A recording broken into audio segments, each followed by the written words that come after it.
যুক্তরাষ্ট্রস্থ পাবনা সমিতির সভাপতি শফিকুল ইসলাম নান্নু ৯ মার্চ অপরাহ্নে এক সড়ক দুর্ঘটনায় গুরুতরভাবে আহত হয়েছেন।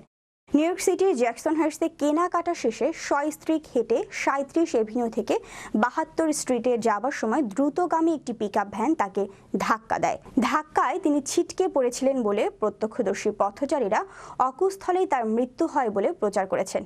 এ ব্যাপারে পাবনা ওয়েলফেয়ার সোসাইটির নেতা কামাল পাশা ১০ মার্চ সন্ধ্যায় জানান, নান্নু সাহেবকে গুরুতর অবস্থায় নিকটস্থ এলমহার্স্ট হাসপাতালের আইসিইউতে রাখা হয়েছে। ২৪ ঘন্টার ব্যবধানে তার জ্ঞানও ফিরেছে, তবে ডান পা এখনও অবশ রয়েছে।